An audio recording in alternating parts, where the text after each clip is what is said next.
All right. Oh, and immediately when I start recording, my internet craps out. There we go.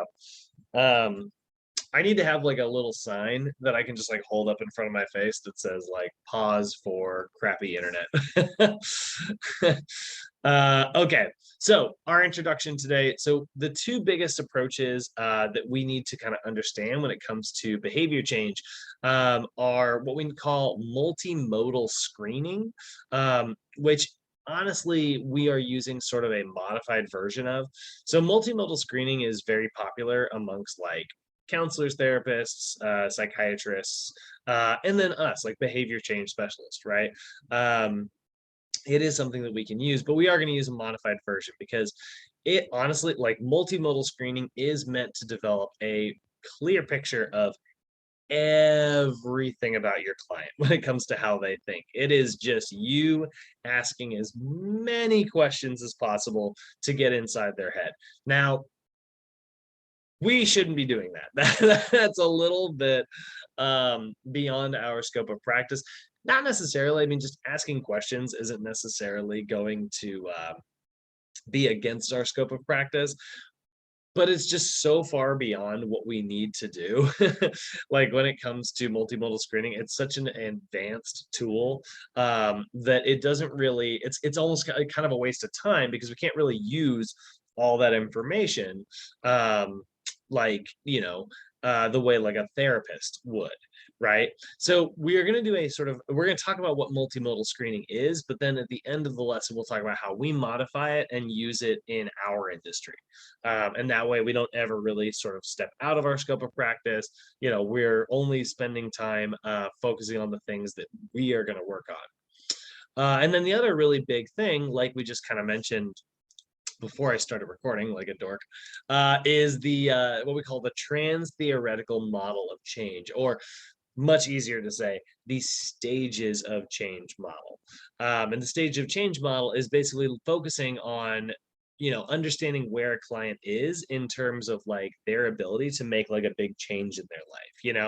So like if you were to come, the example I always use because I think it's weird, but if you were to like come to me and be like, hey Brad, we're gonna make you the world's greatest bullfighter, like something that I have no interest in doing, um, then like currently I'm really in kind of the pre-contemplation stage of things. I'm really not thinking about adopting any habits that are going to make me a great bullfighter, anytime within the future.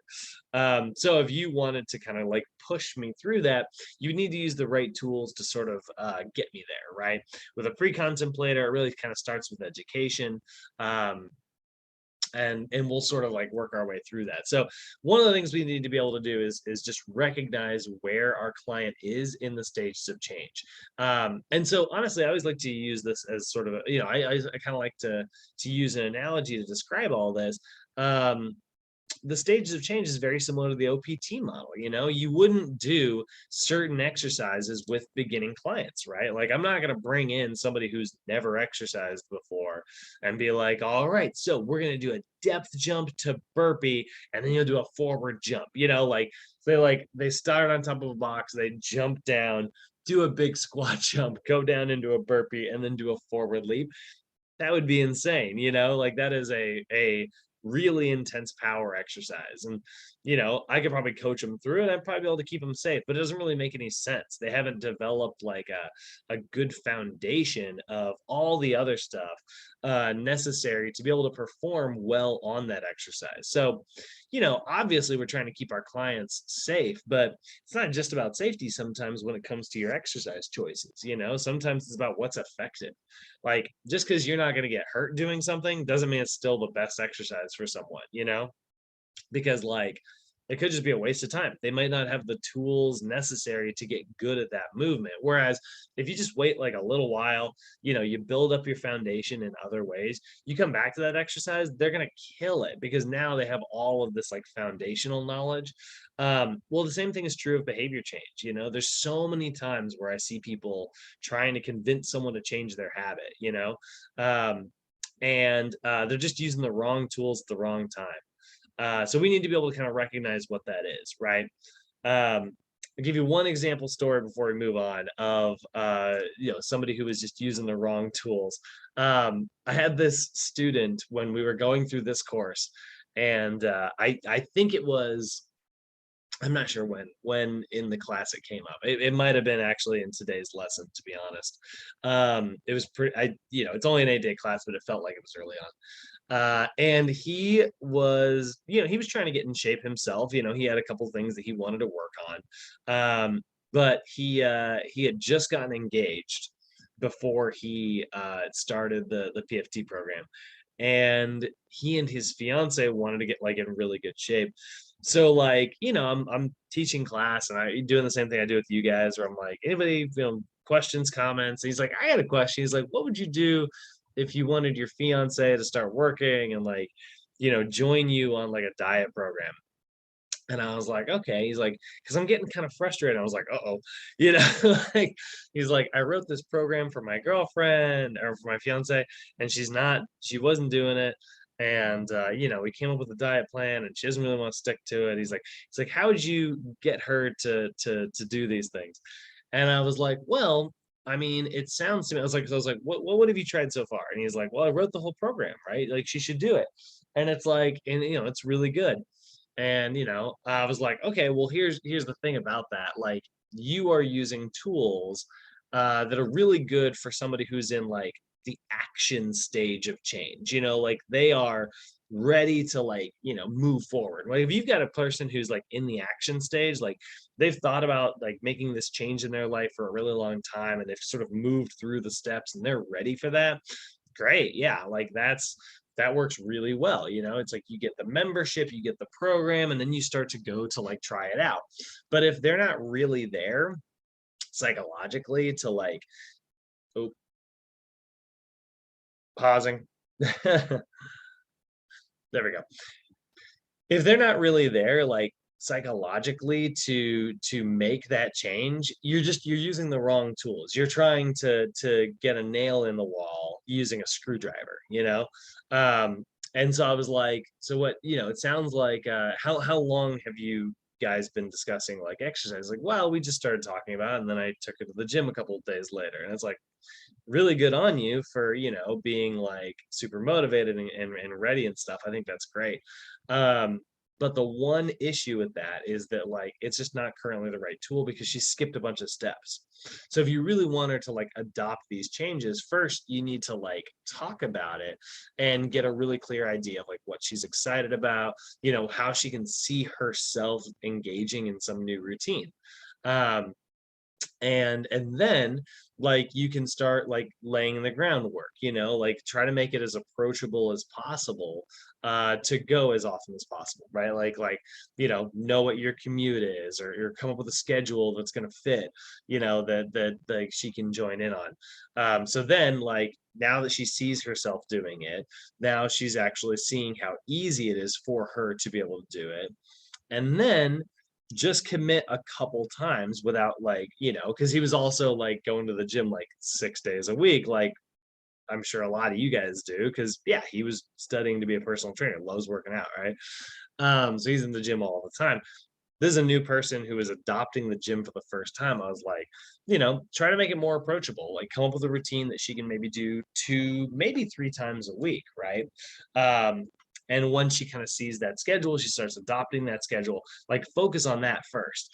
Because the other thing he was also on, he's like, I'm trying to get her to stick to the diet, and he's like, and we're trying to like lose 10 pounds in the next so and so. And I was like, that's not really the type of goal that you want to create for somebody who's brand new. Instead, create like a small process goal where it's like, let's see if we can get 9 sessions in the next 4 weeks. That's going to be about 2.5 sessions per week. And that's something that someone who's new is going to find much more approachable. So he wrote like a good routine. He had come up with like a lot. He had a strategy in play, but it wasn't necessarily the right strategy for the client that he was working with. If he had done like, a screening first, he might have been able to recognize which tools would have been best for his fiance. And they are married now, and you know, I saw the Instagram photos. They look like they were in great shape. So it all worked in the end. Um, but yeah, so that is sort of so that's sort of the approach we're going to be looking at today. We are going to talk about how we've retooled multimodal screening to be a little bit watered down to fit our industry a little bit better. And then we'll talk about how we can use that to recognize where our clients are in the stages of change. So first things first, I think you guys have a homework question related to this, so I'm going to make this pretty clear here. We do want to understand the difference between screenings and assessments. Oh, I just realized I was supposed to look at my notes. I did the thing that I always do, where I sort of doubled up on my notes, and then it led me astray. So, so yeah, screening and assessments really big part of the fitness, the coaching process, because it allows us to get a really clear picture of how our client thinks and how they behave, and that allows us to determine which tools, which strategies are going to be most effective. The two methods that we're going to be talking about, like I said, multimodal screening, so we can get an idea of how our client thinks, and the stages of change model, so we understand where our client is in the stages of change, all so we can use the right tools on the right client. And we're going to hear me use this word a lot today. We're going to call them interventions, by the way. You know, you probably, you know, when you think of an intervention, you probably think of like, you know, people standing around a room and, you know, opening up letters and talking to somebody who they're trying to get to make like a big change in their life. And that's a type of intervention, but I would say that's like a technique. Interventions for us are going to be all kinds of different techniques, because again, different tools for different clients in different stages, right? So that's where we're going to sort of look at today. We're going to figure out which interventions are going to be the most effective, and we'll start pairing that up as we go through like all of our different techniques through the rest of this course. So like tomorrow, we're going to get into goal setting. After that, we'll get into like behavior therapy, which is like classical conditioning, and then cognitive behavioral therapy, right?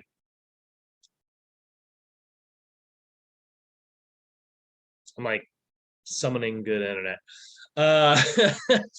So yeah, so that's where we're headed in today's lesson and over the next week. So first things we need to do as we sort of work our way through this, we do need to understand the difference between what an assessment is and what a screening is.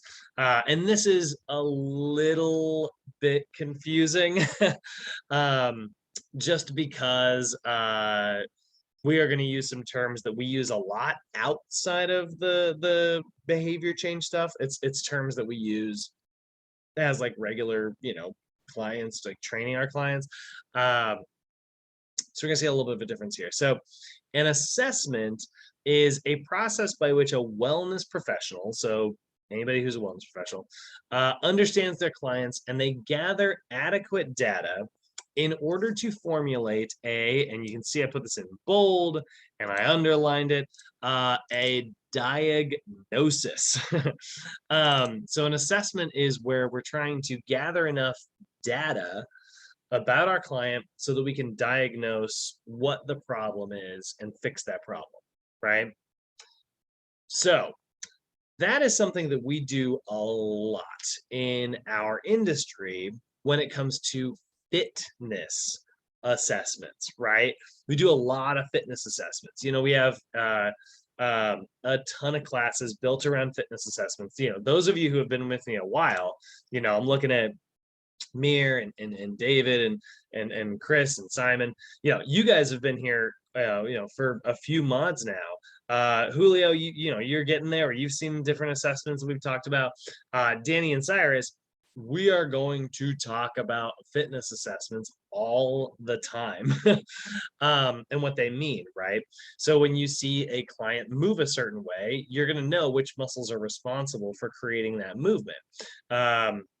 That's really the whole assessment process. So, you know, that's because we are fitness experts, right? So we assess our clients' fitness so that we can formulate a diagnosis and then we can write an effective plan. Now, you guys will remember we talked about, even when we were talking about nutrition just a couple days ago, we don't, you know, prescribe food, right? We don't come up with like a diagnosis for someone's diet. We don't prescribe diets to our clients. We tell our clients, we educate them for sure, but we don't necessarily like, look at someone's diet and then go, oh, well, because you have too much of this food in your diet, you are struggling with this disease, right? Like that's very much like diagnosing someone by tying the two together. Like if somebody, for instance, has like a really high sugar diet, and sure enough, like their blood sugar levels are just outside normal ranges. Yeah, that would be, somebody who did an assessment and then they're like, hey, you're struggling with diabetes, right? That is a doctor's job, right? Now we can look at someone who comes to us and they're like, I got really high blood sugar, and say, oh, well, have you talked to your doctor about diabetes? Or, well, here's a list of really healthy options that you can sub in instead of like high sugar foods. We can do that. Both of those things are well within our scope of practice. We are not diagnosing anything and we're not prescribing any food. We are simply educating someone on low sugar options, right? So that's really important to understand, because like we have our specific scope of practice that we need to like stay within. We do not diagnose mental stuff. It's just outside of like what we do. So while we as personal trainers do a lot of different types of assessments, psychological assessments are not our role. Okay, that's what I find personally to be very confusing here. Is because like an assessment is something we do all the time. We do not assess our clients when it comes to psychological stuff, though, because we are not psychological experts. We're behavior change specialists and experts, right?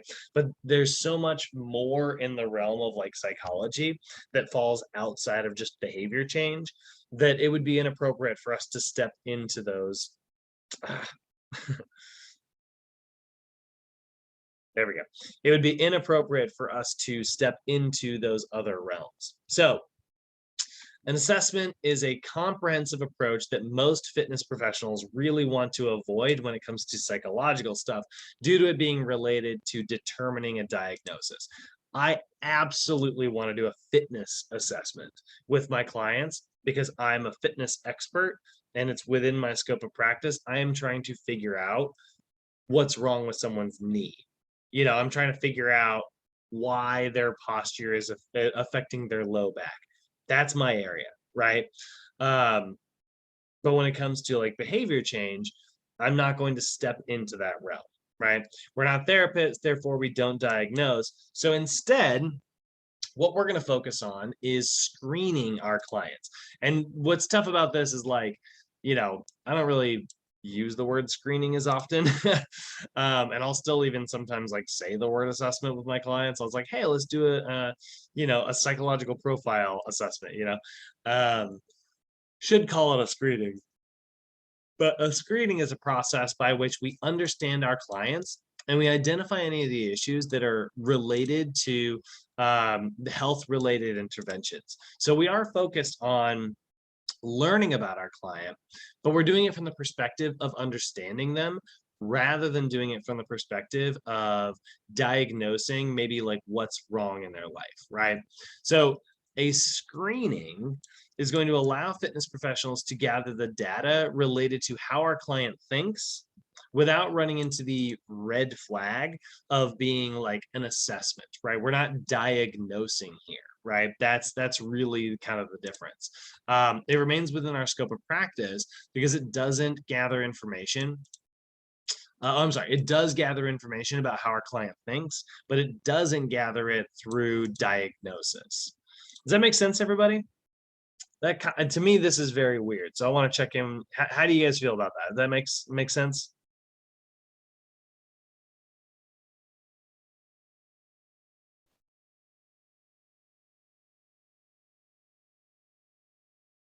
Hope you guys are with me. Um, Yes, yes, okay, it does make sense. okay. So essentially an assessment, right, is put expertise and be able to say, well, this is wrong with you, compared to screening where it's like it's more understanding what's wrong with you than just being flat out, this is what's wrong with you. I like that. Yeah, that's a good summary. Yeah. That's sort of the difference here, right? So let's say you've got like a therapist, right? And therapists are maybe working with somebody who has like really bad anxiety, or let's say, depression or something like that, right? Very serious conditions that definitely can be improved through like a little bit of physical activity. So like exercise has been shown to have very positive impacts on depression, anxiety, really pretty much almost all like psychological disorders, like exercise can improve those.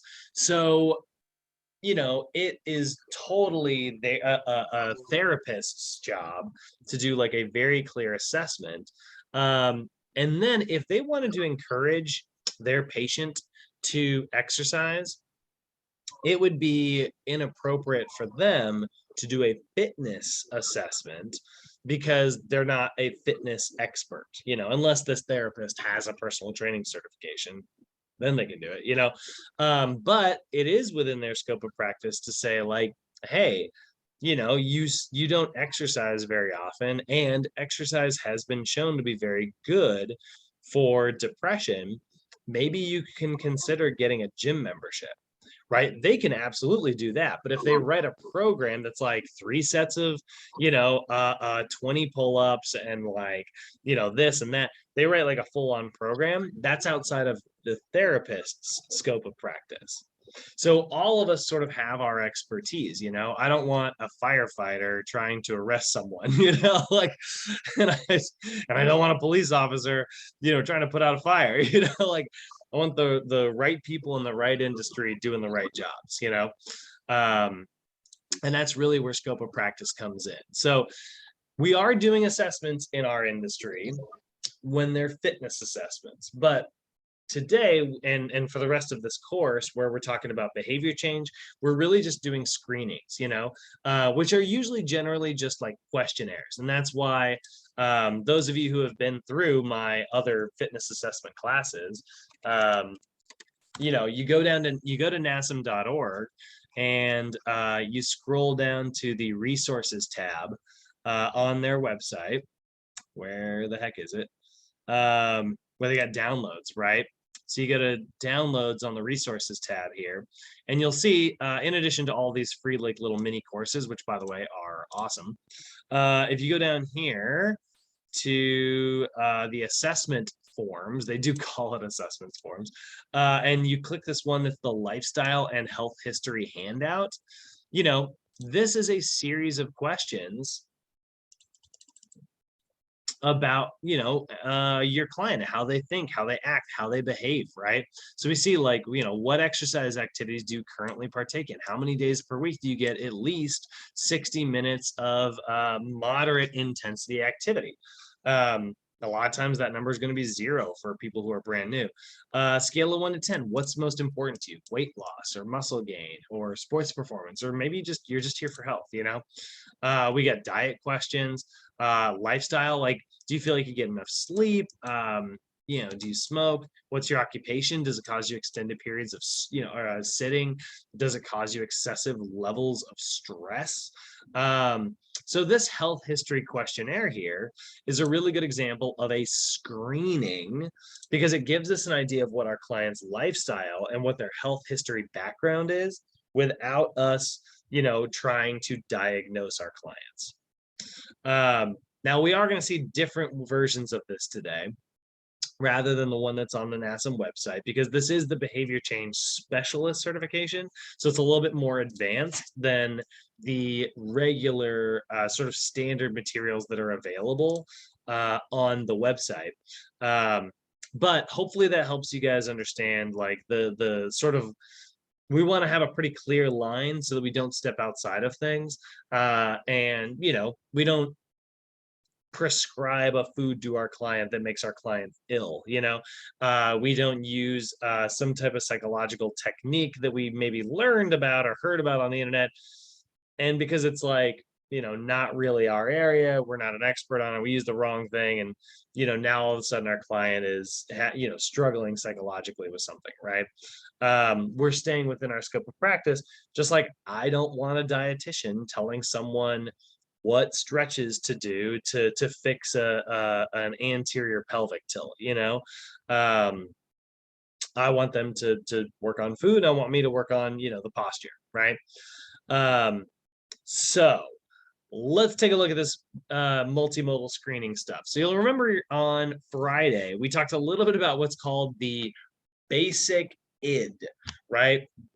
Basic id is an acronym or a mnemonic device, I guess, that is used to develop a really clear, comprehensive view of your client's life, right? And their views and behaviors and things like that. It's a really, really advanced thing that gets into every nook and cranny about your client's sort of life, right? So the basic id mnemonic device here stands for, you got B stands for behavior. A is affect, sensation, imagery, cognition, interpersonal, and then you've got drugs biology, right? And what these are is, like, if you look at behavior, right, this is how a person acts, right? So like their behavior is like, sort of how they act in certain scenarios, how they act in certain locations, how they act when they are trying to do specific things, right? So let's say, I'm trying to think of a good example of behavior. Let's say you're the type of person who sort of like has like a really standard morning routine that you kind of go through every single day. I'm sure all of us have this, right? So your alarm goes off. Your behavior, actually, you know what? Here's a really good example. We'll take a class survey real quick. Guys, who in here is a snooze button person? Who hits the snooze button when their alarm goes off and they just take that extra 5 minutes? Does anybody do that? I go straight to the app and like cancel it so it won't ever go off again. You go to the app and cancel it so it won't go off? Yeah. Okay. So does that mean that you get out of bed after that? It depends. Sometimes it's like it's loud enough to get me out of bed, and then sometimes it's like, nope, I need to go back. I need like 10 more minutes. Okay. So if you need 10 more minutes, do you set a second alarm? Yeah. Okay. So I totally hear that. Yeah. That's funny. I have a couple alarms. I have like a backup alarm, right? Like I never hit the snooze button because like I just don't like that as much, but I do have like 2 or 3 alarms that'll go off in case I don't get out of bed on that first one. So that's a behavior, right? The alarm goes off. Some people, boom, and they're out of bed, right? Other people, boom, snooze button. I used to I dated this girl a long time ago who like passionately loved the snooze button,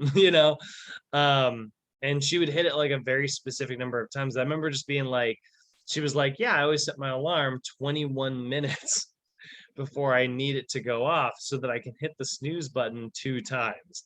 And I was like, why not just set it like, 20 minutes later, just enjoy the sleep. She's like, because the snooze sleep is the best sleep. And I was like, no, what? I completely disagree. Like, snooze sleep is the worst sleep because it's inevitably going to be interrupted, So that's a little bit of a behavior, right? Like some people are, some people do things a little bit differently, those are our behaviors.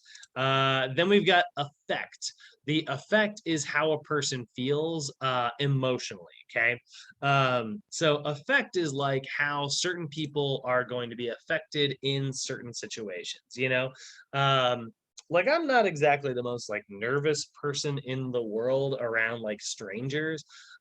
Certain scenarios I can be a little socially awkward. There's just certain places where, like if I'm in a line, for instance, I get a little like anxious, you know.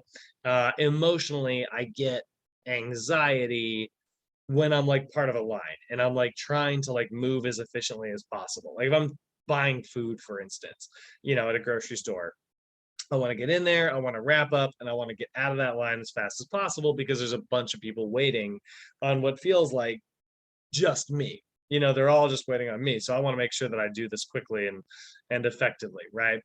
Um, that's a scenario that I tend to be a little nervous in. Or when I order food, for instance, I'll be like at the counter and I'm like, I don't know.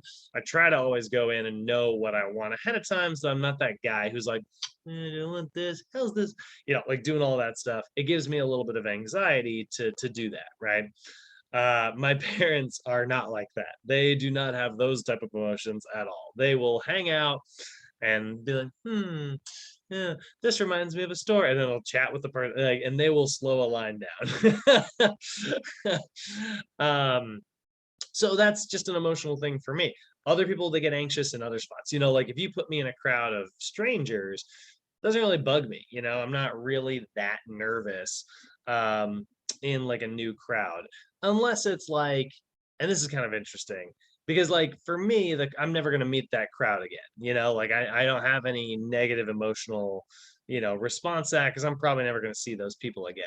Um, or like when I'm teaching a group exercise class, maybe I am going to see these people again, but I'm very comfortable because I know I'm an expert, you know, and I know my classes are good, and I'm not worried about that in any way. So there we go, right? Like that's the emotions behind that. But um, other people, you know, they get really really nervous around like crowds. They get really nervous in groups of people. They get really nervous when they have to talk, you know. So if we're looking at the basic id and we're trying to understand like how someone is, right, we want to understand a little bit about how they act, and we also want to understand about like how they're feeling emotionally in specific scenarios. I love the gym, but somebody else might feel very anxious in a gym. They might not feel like they belong, right? Or I also, my behaviors. I love the gym. I think it's great. I have a good time there. Other people hate it. You know, like, so we got to find, you know, if they do, well, let's take a look at like why maybe they hate it, right? Then there's the sensation side of things. Sensation is what a person feels like physically. So like some people do have like aches and pains. Maybe that's why they hate the gym. Maybe they've done things in such a way that like it doesn't feel very good. Okay, let's learn a little about that, right? So sensory is like what a person is feeling on a physical aspect, you know. Some people feel sore much longer. They feel hot, they feel sweaty, you know. I don't really mind being hot and sweaty when I'm like outdoors, like exercising. Hate being hot and sweaty when I'm indoors in a house or something. Cannot stand it. I am an air conditioned person. I want the AC running because if I'm hot and sweaty indoors, I'm grumpy.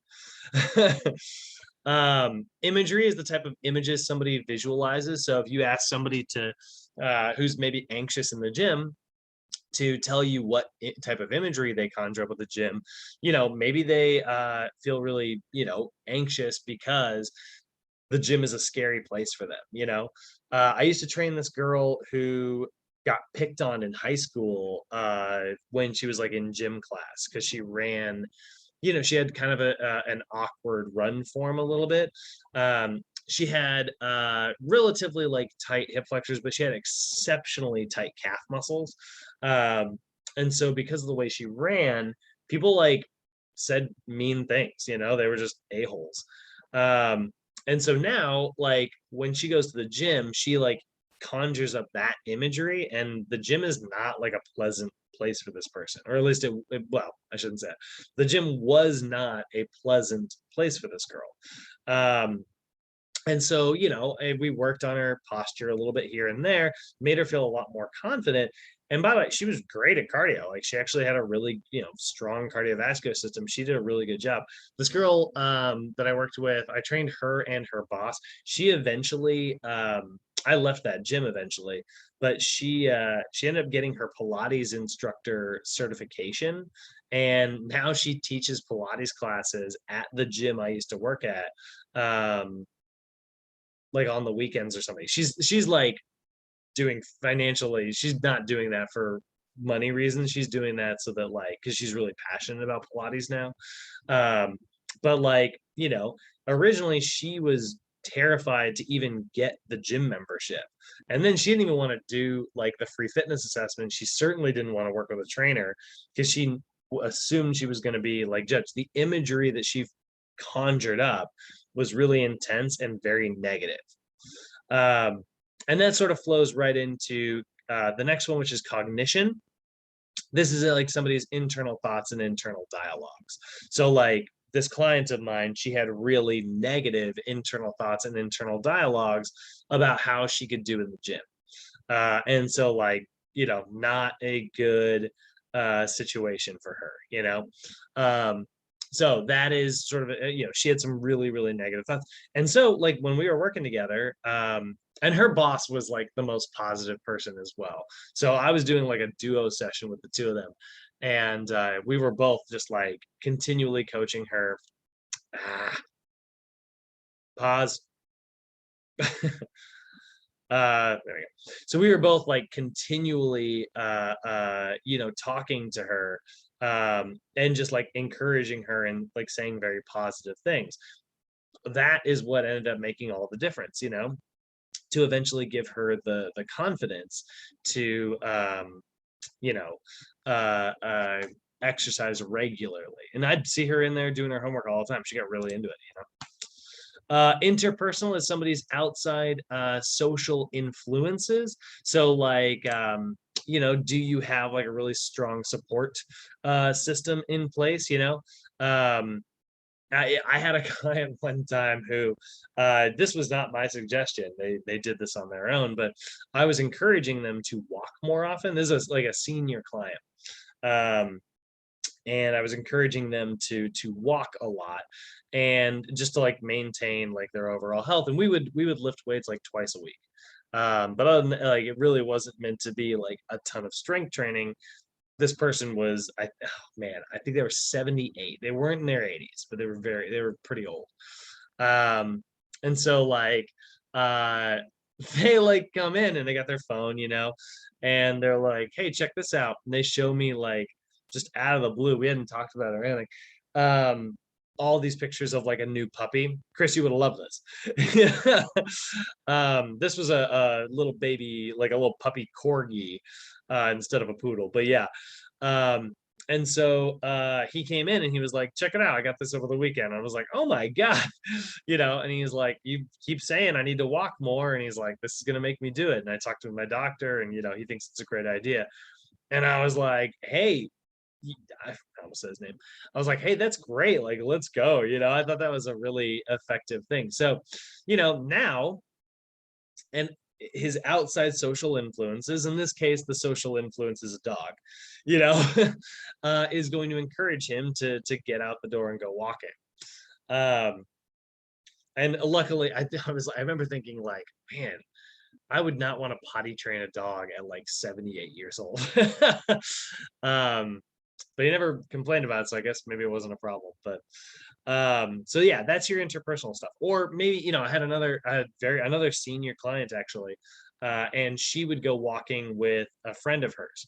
Her husband never would. It was so funny. Like her husband would never go walking with the two of them. But like she and her friend, like they would go every day. And so like she had an accountability partner, to stay like physically active. And that's what works really well. So sometimes you'll have outside social influences that can help you stick on a new habit.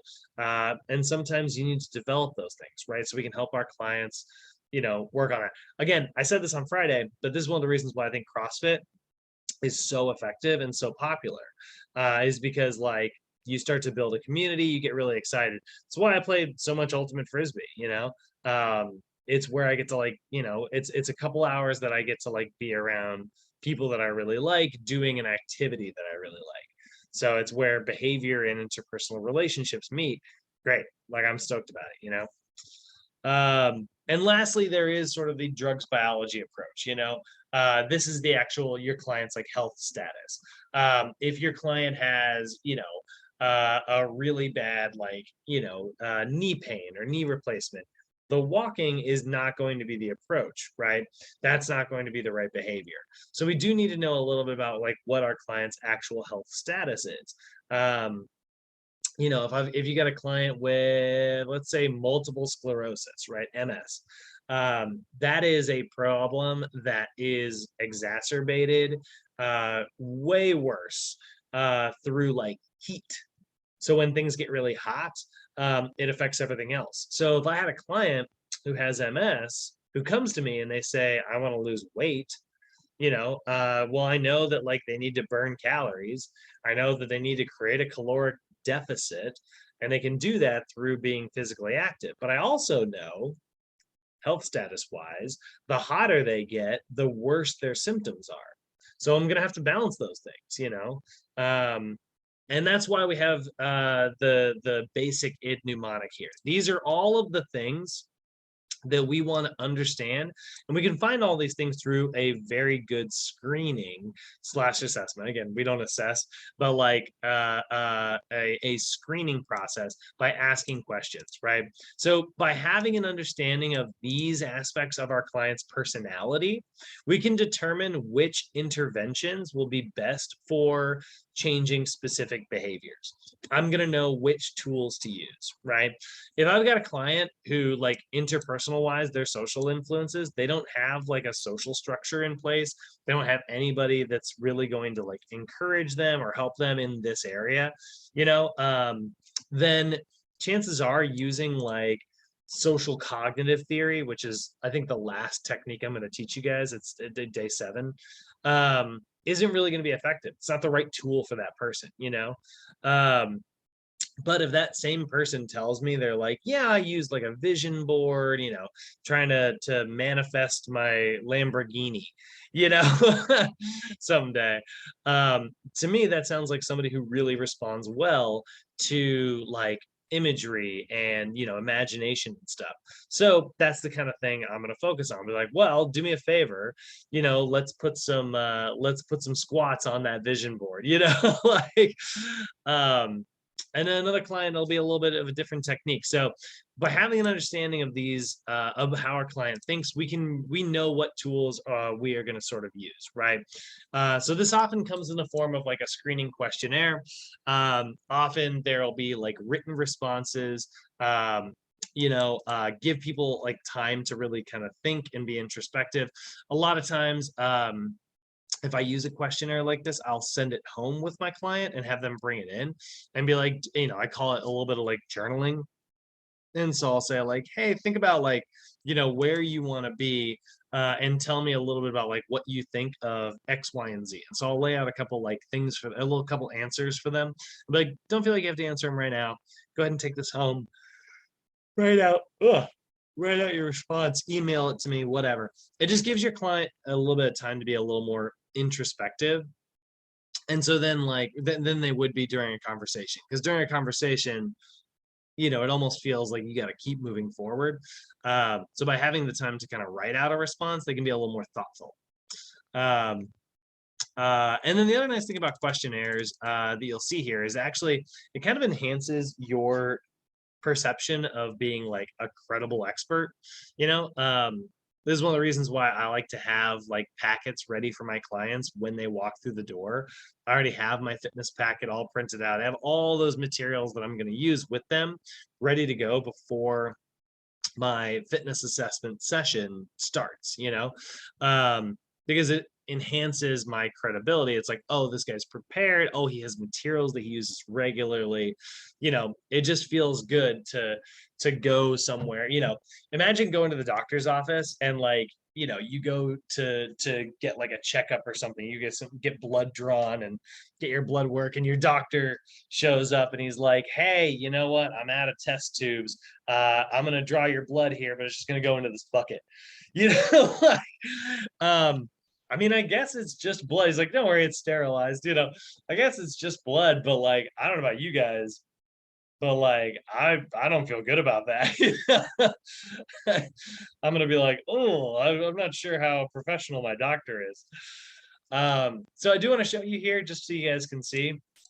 We are definitely not going to use this, but I have a little link here in the notes. If you guys want to see this, this is wild. This is the original multimodal screening questionnaire. And it is, oh wait, no, it's not. God dang it. Hold on, let me see if I can find this.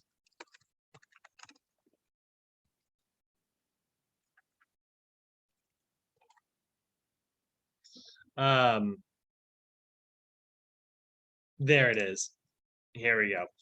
Look at this nonsense. So again, we are trying to get a very clear idea of how our client thinks, how they behave, how they act, how they what kind of imagery they conjure up, what's their health status, what's their drugs biology, right? Basic id, right? I want to get a very clear idea of all that. Look at this questionnaire. Look at all of these questions here. There are a ton of them, and it puts all of them together. This is not actually the original. This is like a revised new one. Let me see if I can find the original.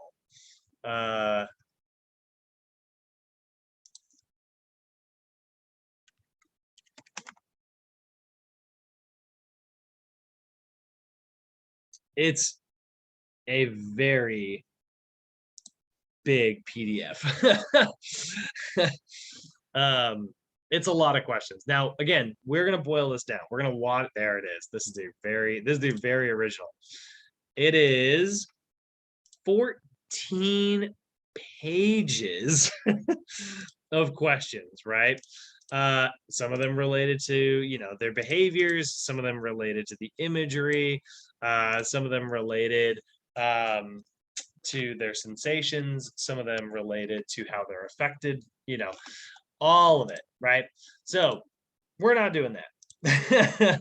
We will use questionnaires, absolutely. Questionnaires are a really powerful tool, but again, we're doing it from the perspective of like, health related interventions in like fitness. So here's a link to one that I forgot. This is the link to one that I've used. I will often keep this in like a file at the gym so I can make like copies of it.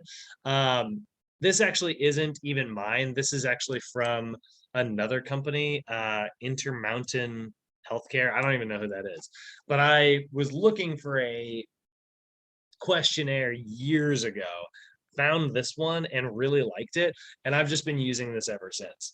And so it's a weight management questionnaire, and it's just questions about like how often does my client weigh themselves, because I want to know like if they're weighing themselves every single day, that shows me that maybe there's a little bit of anxiety around their body weight, right? And I don't love that.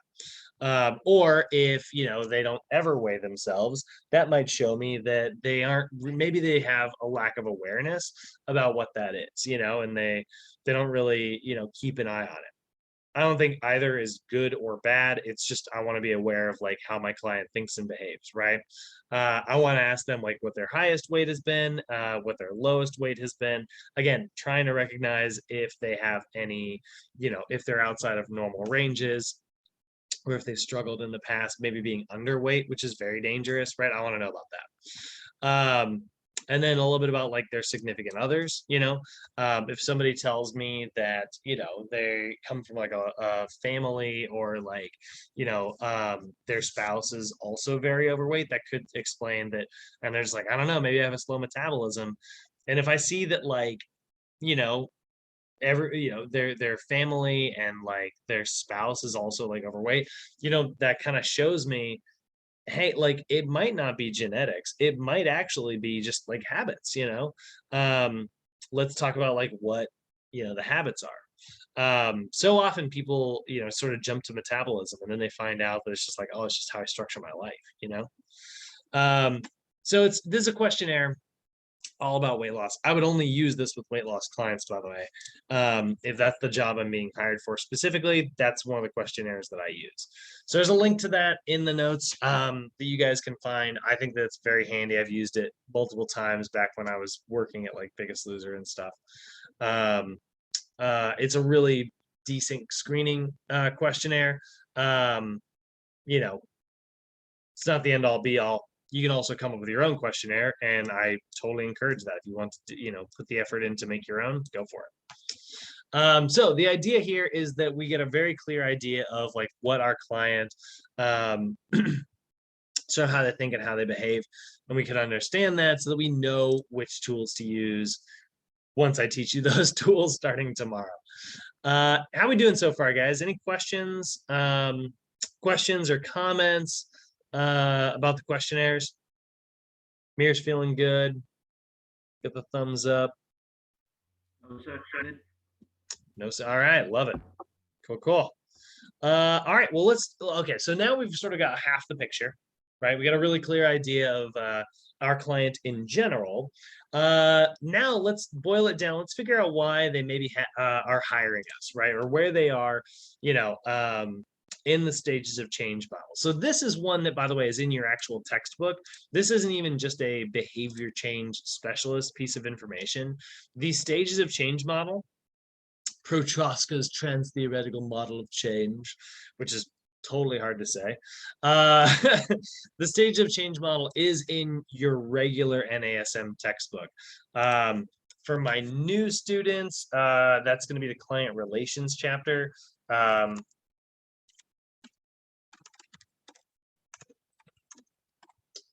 I have to do this darn. Yeah, this is going to be in behavioral coaching. So it's going to be chapter 4 for my new students. And then for my older students, this is going to be chapter I want to say chapter 20. I'm pretty sure it is. Well, that's certainly not the link I should have clicked.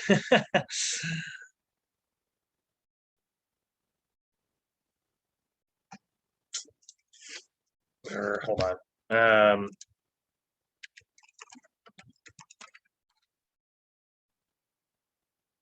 19, not 20. So if you've got the girl doing the push-up textbook, that's the 6th edition, you're going to be in chapter 19. And if you've got the newer edition of the girl doing the chest press, who's kneeling, that is going to be chapter 4. But this is where you're going to find the stages of change model. This is a big one on your test. So the stage of change model is used to figure out like where your client actually is in relation to like changing their habits, right? So as we're looking at that, that's going to start with the idea of what we call pre-contemplation. That's somebody who's really not intending to change. Contemplation is somebody who's thinking about it. Preparation is somebody who's getting ready to make a big change in their life. Action is somebody who's doing it. They're trying it out. Maybe they're not perfect, but they're there. And then maintenance is somebody who's like maintaining a new habit or change in their life that they tried to like develop and stuff. So let's go ahead and take a look at these so we understand them very clearly. Pre-contemplation, like I said, individuals in this stage don't intend on making a change in the foreseeable future. Like if you were like, hey, do you intend to start exercising in the next 6 months? They'd be like, nope, not even interested, right? So that's one of the ways to recognize this, by the way, is to use like timeline questions. It's a really good way to kind of get to the heart of like where your client is, right? So this is somebody who does intend to change. They've got sometime within the next 6-month period. It could be in a week. It could be in 5 months and 29 days, but it's sometime in there, right? That's a pre-contemplated. They have no intent to change within that window, right? Not anytime within the next 6 months. Maybe they'll do it someday, right? But not within the next 6 months. So they're one of the reasons why somebody like stays in pre-contemplation is they're really unaware of the consequences of their behaviors, right? So, this is somebody who like smokes regularly. and they're like, yeah, I don't really have any intent. It's like, well, do you ever think about quitting? And they're like, not really. And that's like, well, it's bad for you, right? And it's like, yeah, people always say it's bad for you, but like my grandma smoked until she was 90, And it's like, yeah, okay. So like to me, that argument is somebody who really doesn't understand like the risks of something like smoking, right? So they don't really have any intention on changing. For the record, guys, you are not going to get very many clients who are in the pre-contemplation stage. It doesn't make, which makes sense when you think about what it is, right? You're like, oh yeah, this is somebody who has no intention. So they're not at the gym. So you're probably just not going to meet them. However, if you have somebody in your life who's a friend or a family member, or maybe this is just you, or maybe it's an existing client who now wants to do something else, right, that isn't related to like the program, this is where understanding the pre-contemplation stage can be helpful, right? So if I had a client who hired me to help them with like diet and exercise, who is, let's say, like a vapor or a smoker, right? And I find that out, and I'm gonna poke and prod and encourage them to quit doing that. They're like, well, like it's not really hurting me, right? That sounds like somebody who's like in the pre-contemplation stage. They're not really intending to make a change. So what I'm going to try to do is get them to start thinking about changing, right? I'm going to use the right tool. So if I was like, oh, all right, well, let's do this. If I use the wrong tools in that person, it's just going to bounce right off. It's not going to have any effect, right? So I need to use the right tools. One of the best tools, and we're going to spend, the rest of this course is understanding these tools, but one of the best ways to get a pre-contemplator to become a contemplator is simply to educate them, to make them aware of the negative consequences of their actions, or make them aware of the positive consequences of making a change, right? Both of those are really effective ways to get somebody to maybe start thinking about making a change in their life. So that is the pre-contemplation client. We've also got clients sometimes, and this is also fairly rare, who are contemplators, right? They're people who are thinking about making a change, and they really do mean it sometime within the next 6 months, right? So this is somebody who does tend to change somewhere in the near future, right? They're aware of the pros and cons. They're like, yeah, I need to quit smoking. You know what? This is my year. I'm going to do it once January 1st rolls around. That's going to be my New Year's resolution. So I get to enjoy 5 more months of smoking. That's a contemplator, right? They are maybe thinking about becoming more physically active, right? They understand that's like, look, I know that exercise is good for me. I just think it's really unapproachable, and I have no idea how I'm going to do it. All right, yeah, that is a contemplator for sure, right? They're thinking about changing, but they don't necessarily know how to approach it. They're not really intending to do it sometime soon. So you can probably understand that like contemplators, one of the best tools to get them to really like move forward and become like a preparation client, right, who's actually going to do it soon, is simply to get them to see themselves actually doing this. So in the same way that like pre-contemplators moved out of pre-contemplation by learning the pros and cons, contemplators will move out of contemplation by learning how they can actually do this in their lifestyle, right? It's not like a general, oh, people quit smoking all the time thing. It's a, hey, here's what your life would look like if you quit smoking, right? It is specific to them. That is how you get a contemplator to move out of that stage. So a lot of times you'll have what's called chronic contemplation. This is somebody who is like, they do mean it. They're like, I'm going to quit smoking in the next 6 months. And then 6 months comes and goes, right? And it's like, I'm going to quit smoking in the next 6 months, right? Now you might think that that makes them a pre-contemplator, but no, they have the genuine intention of trying. They just haven't actually pulled, 6 months comes and they don't pull the trigger, that is chronic contemplation. And that is usually where we find most people, because I think most people understand, the pros and cons of smoking. You know, it's there's plenty of advertisements, you know, everybody talks about it, it's on the internet, it's on TV, people get it, right? And so once they start, they're like, oh, I'm going to do it someday. That's the chronic contemplator. They really do intend to like make a change, you know. You know, that's where you're at there. So if you, once you finally see yourself being able to do it, that's where like oftentimes people will make that change. Next one we've got preppers, preparation clients. These are people who do intend to change within the immediate future. So this is within the next 30 days. They're like 30 days out. They're like, all right, I'm giving myself to the end of the month to get this done, right? That's preparation, right? I'll give you guys a very personal example. For me, I had like some debts that I was absolutely positive I was never going to be able to pay off. And I never really saw myself as being able to like, you know, get out of debt and then also like start saving money enough to like buy a house and stuff.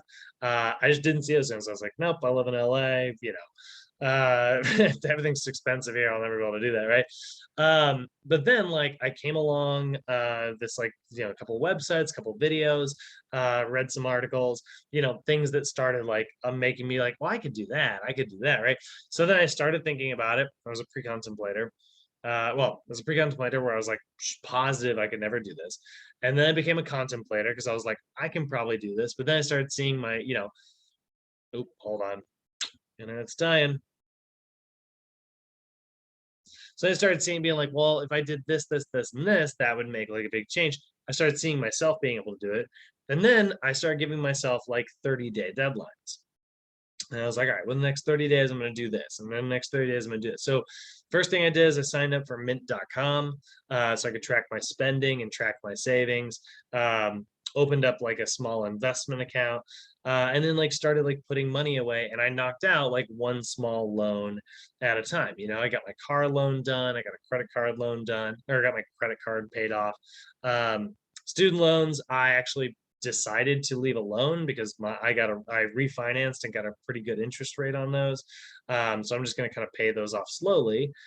That's fine, you know, because like it would be, you know, someone was like, well, why don't you consolidate your debt? And I was like, that interest rate is worse.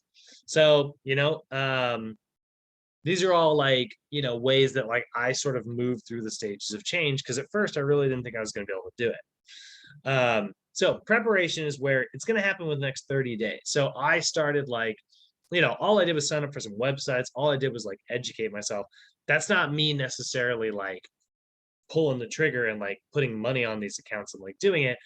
I'm just thinking about it at this point, right? Smokers, they choose what nicotine patch they're going to use, or maybe what gum they're going to eat, right? Or they're going to be like, all right, every time I want a cigarette, I'm going to do this, right? Vaping, same thing, right? They're like, okay, I'm going to, you know, some people have a really hard time like letting go of like their vape pens and stuff. So they need to like, they're like, if I throw it away, that's like too big of a psychological step for some people. So instead they're like, I know exactly which drawer I'm going to put it in, and then I'll know it's there if I like really feel like I need it. But every time I get that craving, I'm going to send a text to my friend, right? Or I'm going to go out for a walk, or I'm going to have a fresh bowl of fruit nearby, and I'm going to do that instead, right? Like prepping is like maybe, you know, coming up with a couple strategies in place to kind of help you, you know. In the world of the gym, it's like, yeah, maybe joining a group exercise class or signing up with a trainer, or you know, just even getting your gym membership counts as preparation, right? So this is where we're going to get most of our clients. Most people who walk through the gym are in the preparation stage of change model. It's like, you know, for the last 6 months, they weren't thinking about it, and then somebody convinced them that they could do it, so they started thinking about it, and then they're dipping their toe in the water, right? Now, clients who are in the action stage of change have actually made some changes, right? So like, let's say they've come to the gym a couple times. This is also where you're going to get a lot of new clients. So they've made some behavior changes, but they haven't, I wouldn't necessarily call it like a habit yet, right? There's like a million phrases out there for this. They say it takes what, 21 uninterrupted days to form a new habit. I personally don't think it's as simple as anything like that. I don't think it's like a timeline thing. I think it's like a behavior thing personally. But let's just say it's 21 uninterrupted days to like make a new habit. Clients who are in the action stage, they're coming 15 out of 21 days. That's pretty good, but yeah, they miss a certain day because they're tired, they wake up late, they had a stressful day at work, or they're going to Disneyland and they're like, well, I'm not going to the gym that day. They're making like, one choice over another sometimes, right? Those are clients in the action stage of change, right? So not all behavior change counts as action, but the ones that are specific to their goals do, right? So like, let's say somebody is, trying to like go to the gym regularly, right? And like, actually, you know what? I'm going to use a very, a very new example, an example that I use all the time, which is literally, my mom last night. I had a conversation with this, right? So like my mom loves to garden. She's absolutely obsessed with gardening, hates to exercise. So she put in like in her garden, she put in like this gravel around it so she can like do laps around her own garden. And then she's building herself like a little squat station. And she was like, see? And I was like, that is so great. I love it. Because at least that's like specific. Whereas she's like, but like in the past, the conversation she always has, she's like, well, gardening is hard. And I'm like, I agree with you that gardening is hard, but I disagree with you in saying that gardening is exercise.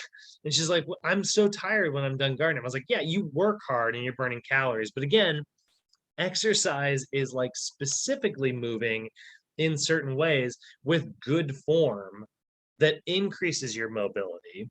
It decreases your pains. Gardening, you'll end up like trying to pull a weed and you like hinge over to the side like this because it's the easiest way to do it. And then you pull that weed.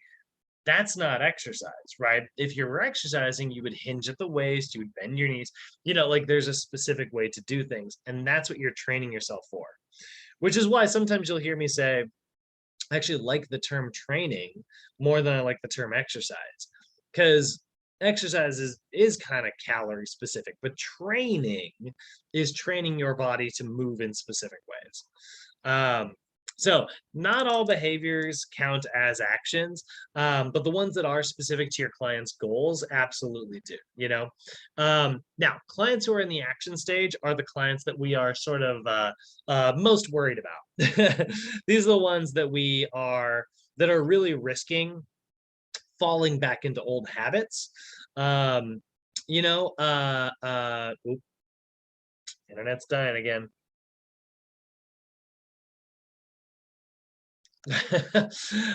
So, we are trying to get our client to move from action into maintenance. One of the best ways to do this is not only to continue like supporting your client, but also to actually actively push them forward.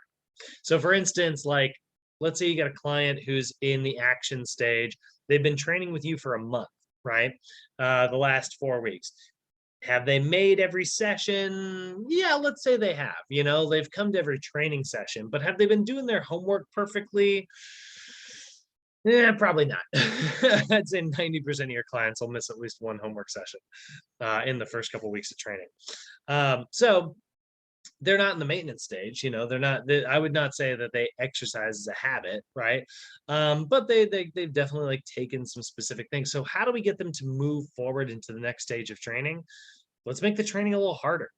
Let's actually make it a little bit more advanced. That sounds a little weird, but like by giving somebody a bigger, harder goal to have to meet, they don't have any time to worry about the old habit that they just started creating. Now they're focused on the new one. So they have to make the old one work. And it's a really effective tool for pushing someone forward. So like if you had them on a routine that was, let's say, 3 days a week, and you're like, you know what? And for the month of March, why don't I make this even harder? Let's go 4 days a week. And they're like, oh, I haven't even mastered 3 days a week yet. And it's like, well, let's see if we can push forward. And then like, you have to master that. And so now that actually gets them to sort of like push a little bit forward there, from the action into maintenance, because like it has to work before, or maybe like you encourage them to like get more fruits and vegetables in their diet, right, in the action stage. But as we're trying to move them out of action, it's like, all right, well, now let's see if we can also combine that with getting enough water in our diet. And so now like they are so worried about the water, they don't have time to sort of worry about the old stuff. That's one way to sort of push someone forward. Now eventually your client's going to be coming to the gym regularly. They're never going to miss a session. They're always on time, right? They are very much landing in the maintenance phase, right? This is somebody who, this was the goal, right? They have made a change in their life. They have moved through the whole model, right? They've really maintained this new change in their life, maybe for even like a full 6-month period. This is like 6 months into the future, right?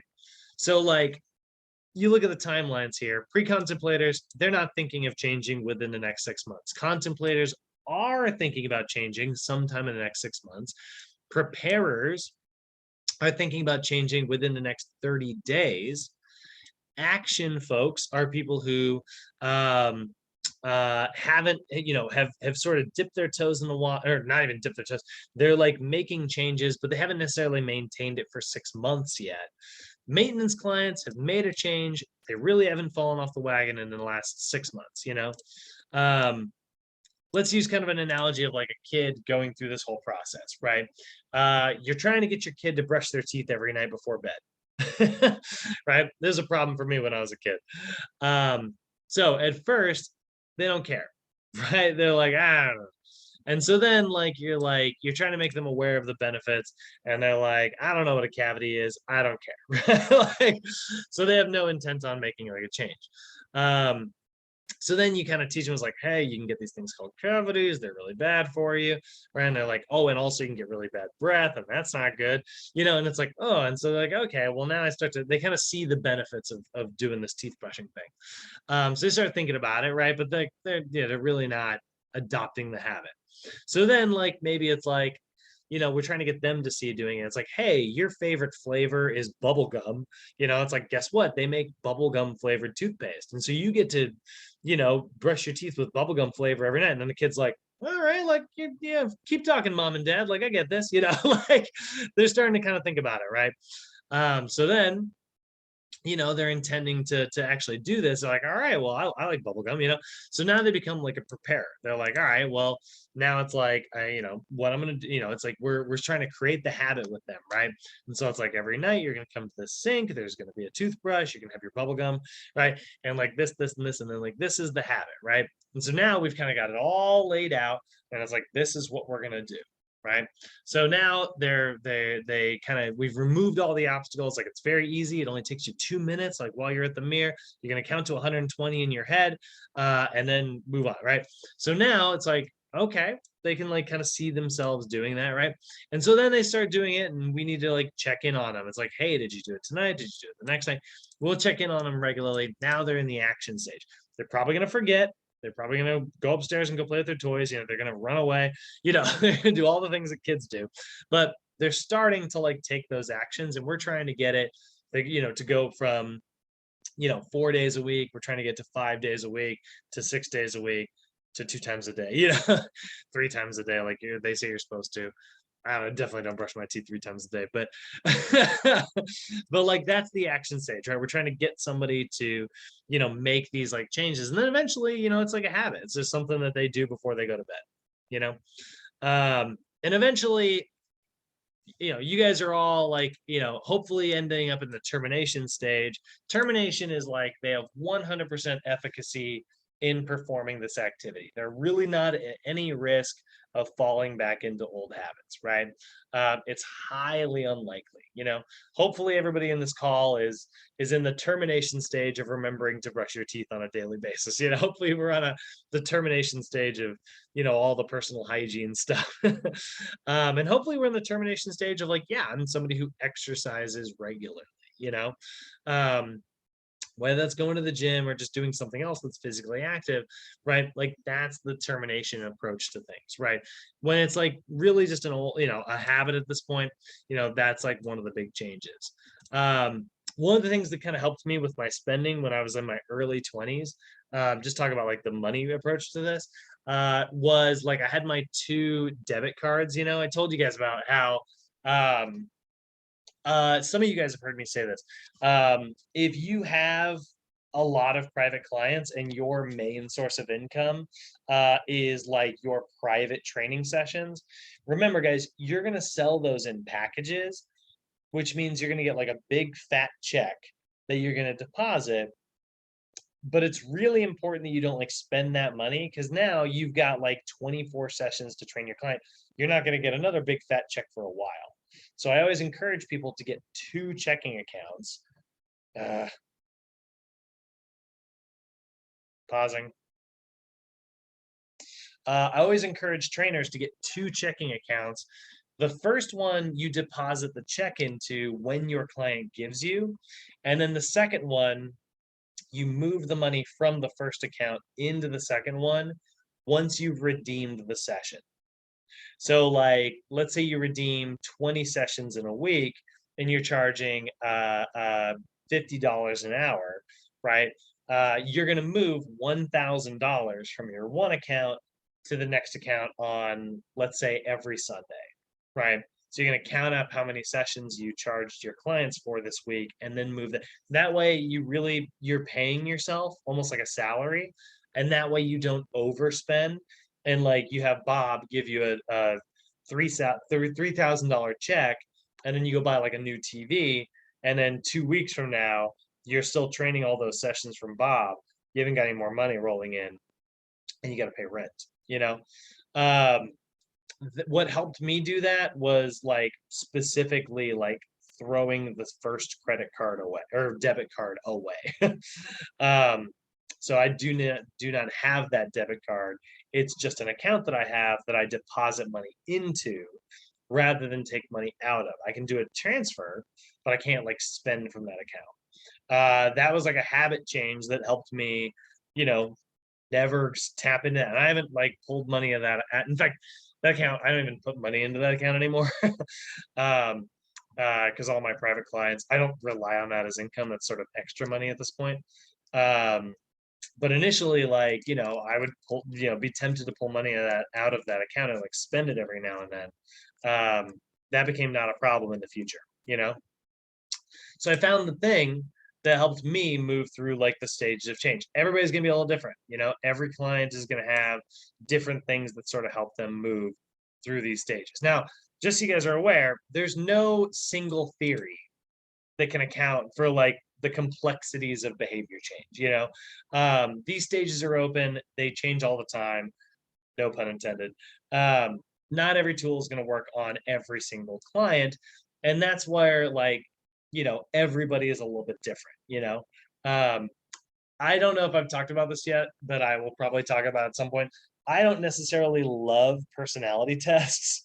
I think that personality tests can actually be fairly accurate sometimes.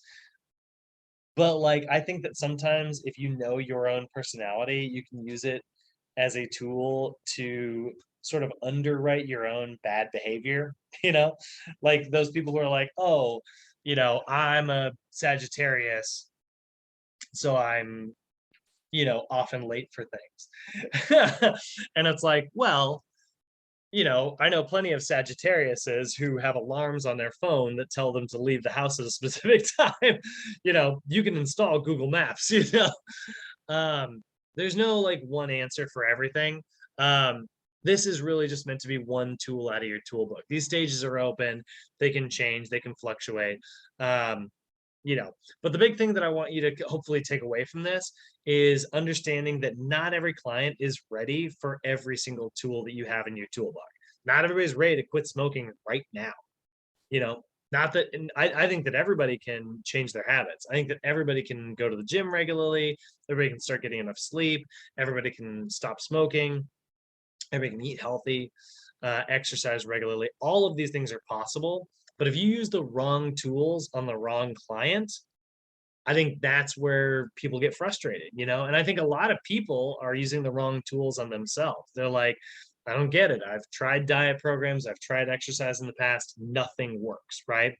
And it's like, well, the reason nothing works is honestly probably because you're using the wrong tools, you're not doing the things that are going to make it easy for you to adhere to the program.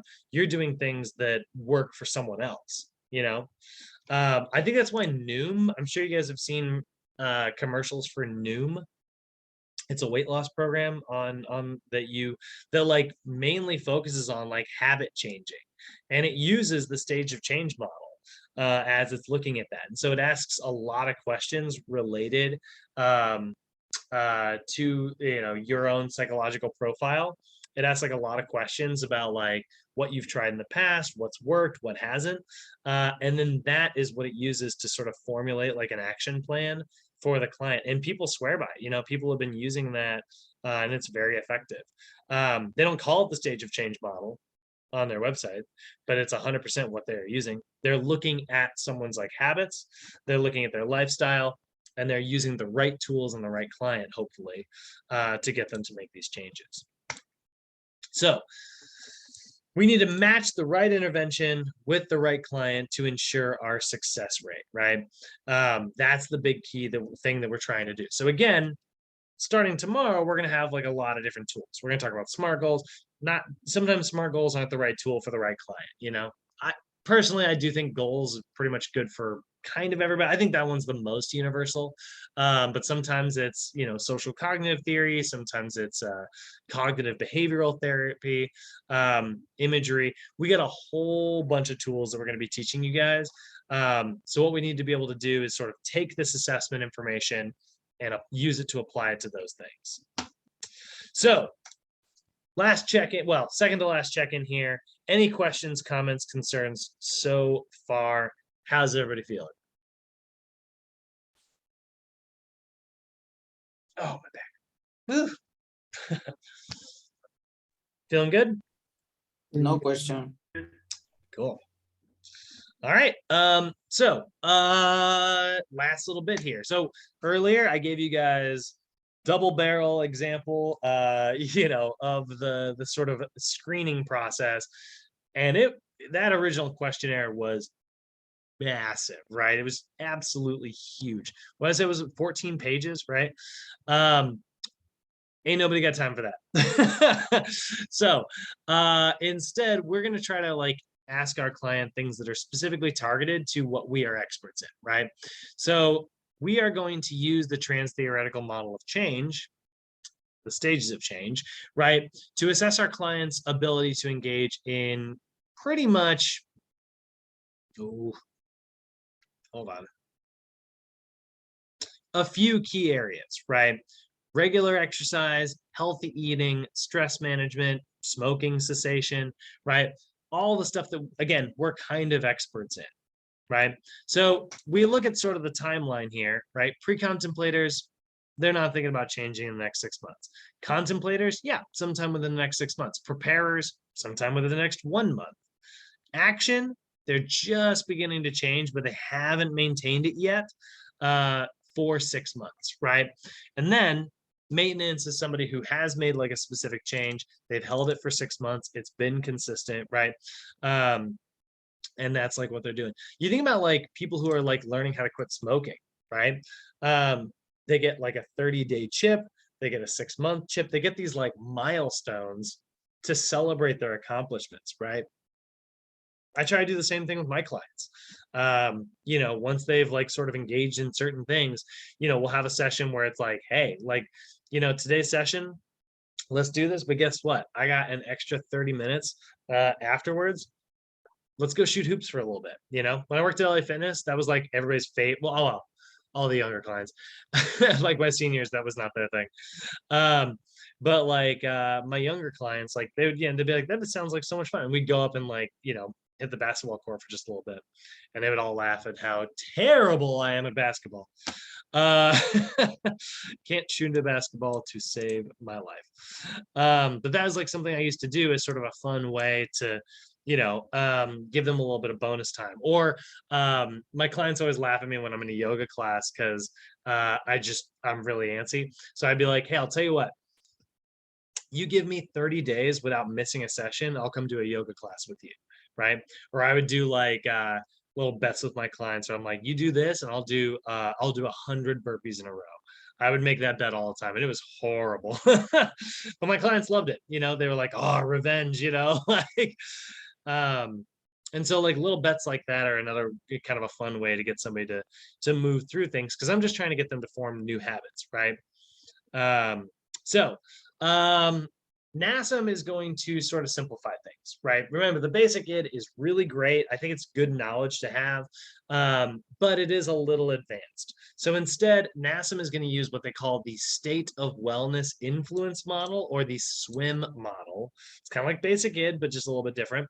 It combines the multimodal screening with the stages of change. So the idea is that we are pretty much focusing entirely on fitness here. So you can see we've got pre-contemplation, contemplation, preparation, action, maintenance. And we're really just looking at interpersonal relationships, the imagery that people are conjuring up, cognition, so healthy thoughts, right? Behavior, so actions, this is probably the most important, and goal setting, right? Are they actually setting goals specifically? And what we're trying to do is recognize where our client falls in these key areas. So somebody might have like really good interpersonal relationships, but absolutely struggle when it comes to like actually setting their goals. So it's like maybe they're in the action or maintenance stage when it comes to like, you know, asking friends for help, telling their family that they're engaging in like an exercise program, right? You know, getting involved in like some type of group activity. Maybe they're absolutely doing all that. But when it comes to like setting new goals, maybe they're just really scattered. So they need like a good blend of maybe a long-term and a short-term goal, you know, and then maybe they're really good at the long-term goals, but now suddenly they have like still negative thoughts about exercise, right? And they just don't like exercising, right? Because maybe the imagery they conjure up is really bad. So we can focus on like pushing them through from one stage to the next. So when you're using the SWIM model, you want to determine which stage of change an individual is in related to like how they think, right? So an individual might have developed interpersonal relationships, which could help them work towards their fitness goals. That's great. You know, we love that. We could say that that's in maybe the preparation or even action or maybe even maintenance stage, right? But that same individual could still have really negative thoughts about exercise, and like they're really not in a place to change that thought or change that opinion. So they're still very contemplative when it comes to sort of their thoughts on things, right? Like I said, you're not going to have too many clients in the pre-contemplation stage who are really just like not intending on making any of these changes. So most of your clients will be in these 4 columns here. But that is sort of like what we are, sort of how we're approaching this and putting it together. I'll be honest, guys, I've never really manually actually used the SWIM model, but I do continually think about these things in my client, and I'm trying to recognize them as often as possible. I don't mark them down on a piece of paper.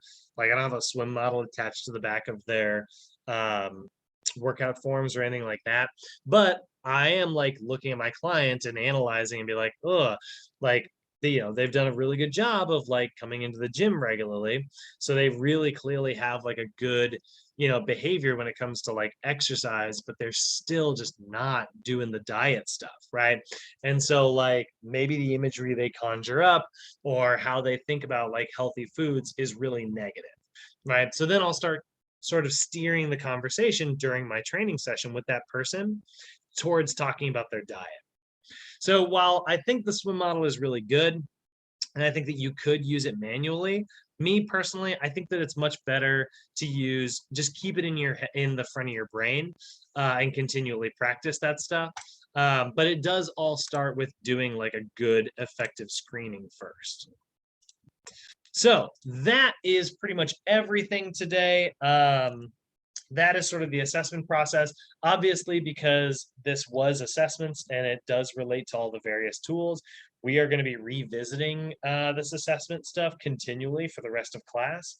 So we'll be talking about these stages of change and all this stuff every day as we move forward. But for today, guys, that's pretty much all I got for you. Any questions, comments, or concerns before I sort of wrap this up?